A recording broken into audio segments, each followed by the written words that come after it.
22.3 is here. Hey, y'all cool cats and kittens. She definitely killed her husband. We've got a demo for you, strategy relative to your athletic level, and a warm-up, so stay tuned.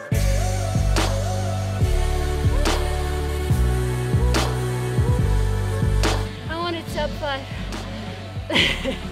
I was at my threshold, like I was redlined. Like if you're efficient at double unders, just cruise through them. But if you're like wasting energy or having to be super tense, then I would break them.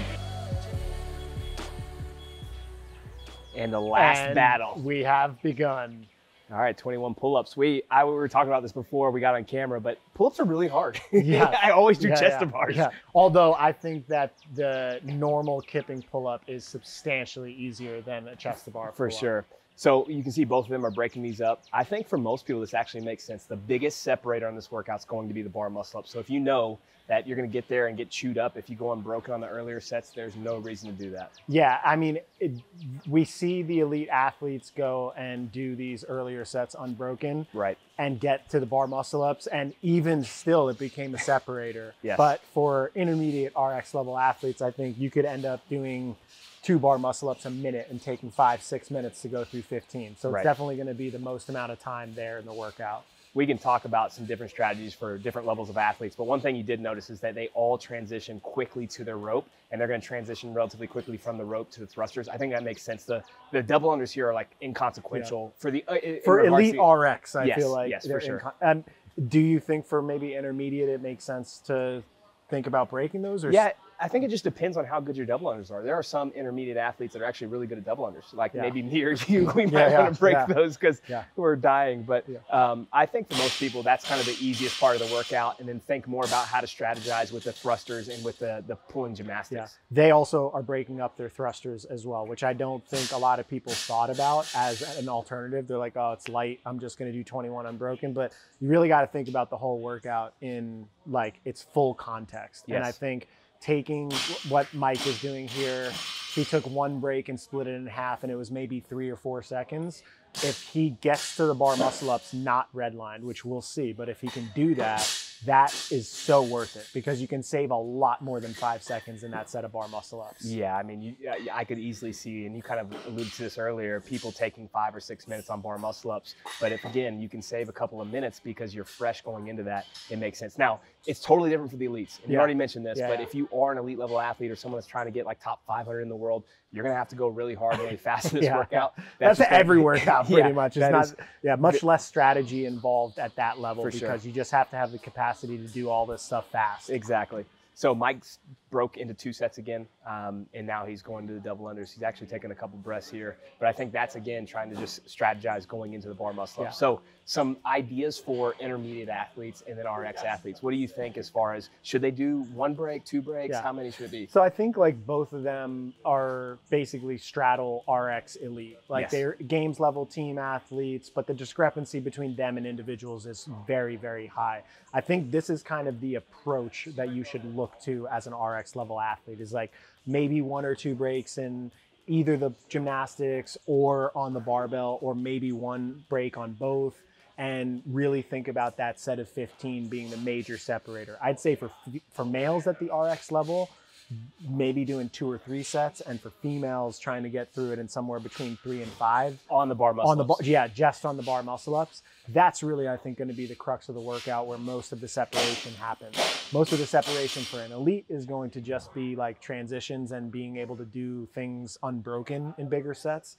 And then for intermediate athletes, I think it's just scaled back 1 more tier. So if a RX like Mike is breaking and doing 1 break in the thrusters and 1 break in the gymnastics, it might be 2 sets. Like I'm thinking about this workout for myself. I'm thinking 7-7-7, maybe break the double unders in half, 7-7-7, then 6-6-6, double unders in half or unbroken, 6-6-6. And then that bar muscle ups is just kind of like get through it as fast as I can. And if I can get through it in the time cap, then I'll kind of sprint through that last set of double unders and thrusters. But I'm comfortable with these loads and the barbell, so that might not make sense for somebody who's a little bit lighter, not as good with the heavy external load, and is good at gymnastics. Yeah, there's another option too. If you're someone that is really good at the gymnastics portion of this, maybe you're kind of what the CrossFit ninja, right? That's what everyone calls them. but not good at, let's say, 135-pound thruster for the males, maybe you do take some risks and do unbroken sets in the gymnastics and then break up the thrusters. That's also an option. But I think for most people, we're always afraid to break things up because we think we're slowing the workout down. But in reality, we're actually speeding ourselves up for the long haul over the course of the workout. So taking a 3-second break on pull-ups or 3-second break on thrusters, that's not going to hurt you. What will hurt you is if you redline going into the bar muscle-ups. And even just like Mike actually got here pretty controlled and he's doing pretty big sets, but his last break was 12 seconds. Right. And so we'll see this one. He ended at 450 and we'll see how long it is. We'll do Brandy's as well. So Brandy was 457. So let's just see how long these rest breaks get. And this gives you a context for why we're saying the earlier breaks make sense. So 15 seconds. 15 full seconds there. He might be able, if he finishes this, it'll be, I think, 3 sets of muscle ups, 3 sets of 5. Nope, but he had to take another break. So again, this is why breaks in the earlier sets just make a little bit more sense. And Brandy's up now, so it was like a 25-second break there. So this kind of gives you context for why it makes sense to break earlier. Now, if you're somebody at an intermediate level, though, that can only do 1 or 2 bar muscle ups, then your strategy might actually be different, that you're going to go out hot, get there, and just expect to do 1 rep every minute or 1 rep every 30 seconds and just know you're going to get time capped there. So essentially what you're saying is bank some time for the bar muscle ups if you know that you can only do singles, or maybe someone that's never done a bar muscle up before and wants to give themselves maybe 6 or 7 minutes to do them. That's one strategy.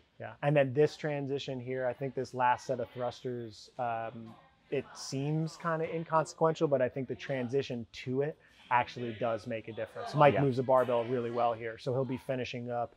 He's going to be in the low 6s, but the time he lost there was maybe in the transition from the dubs. Well, he told me he wanted to make sure that he went unbroken on these, so that's why he took that longer break. Well, he didn't. I mean, so this is going to be a heavy bar. It's going to definitely be a separator. And you could even see that with the stronger, the two. Tola had to break, I think, the first set.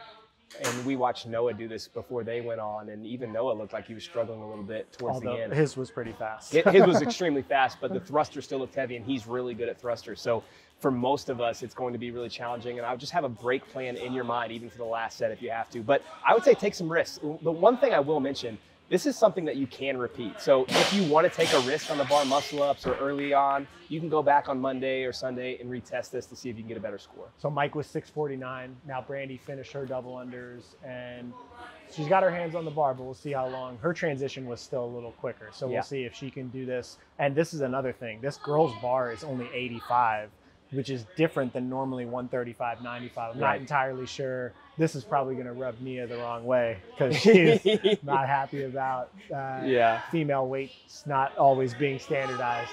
But it does maybe mean that females can transition into that last bar a little quicker than males. Yeah, I think so. But they're also going to probably take a little bit longer on bar muscle ups on average. So that's why they lowered that load, I think. So we'll see. Brandy took 1 break. It looks like her and Mia got to the, well, you guys can't see Mia. Never mind. Mia's going side by side.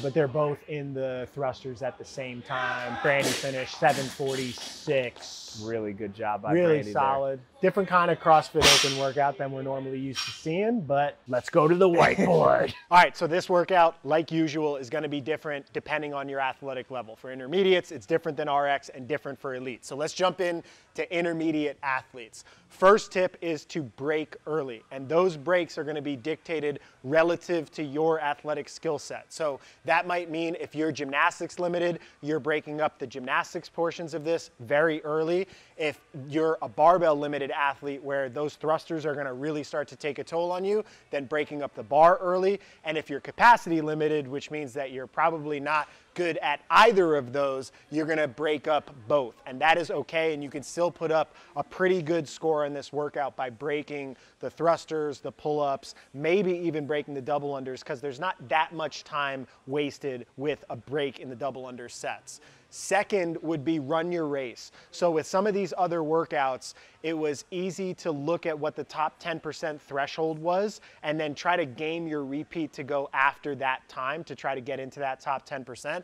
But for this workout, it's going to be largely dictated by your ability at bar muscle ups. Almost everyone at the intermediate level that's trying to get into that top 10% is going to be able to do the thrusters at those weights, the double unders, the pull-ups, and the chest to bars. But that bar muscle ups is going to be where the crux of the workout is. If you get there and you're not able able to do a lot of bar muscle ups and you're doing one on the 45 seconds or one on the minute, then your whole repeat strategy is going to be for 1 or 2 extra reps, and having that score in your brain of what the top 10% is going to be completely irrelevant. So just remember, run your race in the first attempt, and this is a very retestable workout. So get your score and then go after a repeat.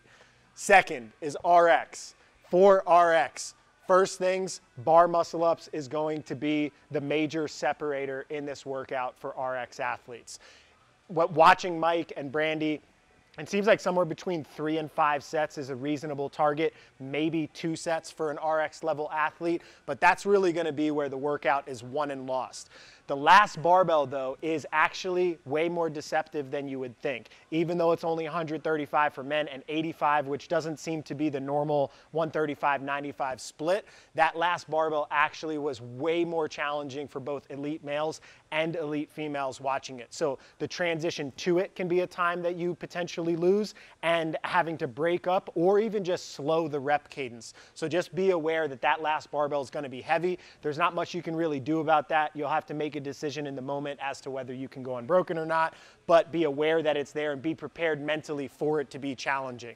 Last tip here for RX athletes is breaking is okay in this workout. You're not going to be able to do 15 bar muscle ups at full speed after doing all the other pre-fatiguing stuff. And if you know that, there's going to be a lot more potential time saved by getting to the bar muscle ups a little bit more fresh, as opposed to thinking that you're going to sprint out of the gate and do these sets unbroken and potentially just lose a bunch of time by failing muscle ups or taking 20 or 30-second breaks, which is what we saw in the demo. For elite athletes, you know, it's a lot more simple. You're going to go fast and probably go unbroken on the workout all the way up to maybe that second to last barbell. So the second thruster barbell, I would say that's probably the option of where an elite athlete could potentially start breaking up. Now, if you want a world-class score like a sub 530 score, then you're probably looking at doing that unbroken or taking one break there and crushing the muscle ups. But really, it's going to be dictated by your ability to just stay fast, transition fast, and do the muscle ups under fatigue. That's all I got. No, it's not. You got to warm up. Oh, I also got a warm-up for you. All right, so the warm-up we have starts 10-minute cyclical, then 2 rounds of movement prep. It's 10 back rack elbow pumps, 10 banded face pulls into overhead press, 10 ATG split squats, and 10 scap pull-ups. Just basically getting knees, hips, and ankles ready to go and getting shoulders and elbows ready to go for the pull-ups. Then you're going to do 3 sets where each set is different. 5 to 7 pull-ups in set 1, chest to bar in set 2, and then bar muscle ups in set 3, 12 to 15 double unders, and then 9, 7, 5 thrusters where you're increasing weight per set. The rest between these will be about a minute. You can extend it potentially out. You're not supposed to get too metabolic here. It's really just to get you ready to do the pull-ups, the bar muscle ups, the chest to bars, and the thrusters. Then after that, the metabolic warm-up is pretty intense. 15 cal row. Then you're going to go 5, 15, 5 of pull-ups, double unders, thrusters, chest to bar, double under thruster, bar muscle up, double under thruster, except that bar muscle ups is 3. Now, if your capacity in gymnastics is not very good, consider potentially just changing these reps and changing these reps, but this should be good for an intermediate RX and elite level athlete as a starting point. And Brandon wanted you to say something special about the warm-up. Oh yeah, Brandon wanted me to tell you to make sure that you warm up well for this. If this type of high intensity workout, you want to make sure your heart rate is high, you've already broken a sweat, you've already breathed hard before you do it. If you go into this workout flat and unwarmed up, it's going to be like getting kicked in the face because it escalates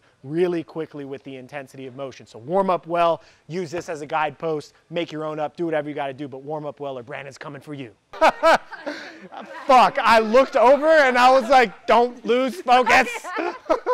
How did you even find this? You had a leopard shirt? What are the chances? All right. Carol Baskin. What? Killed her husband, whacked him. What?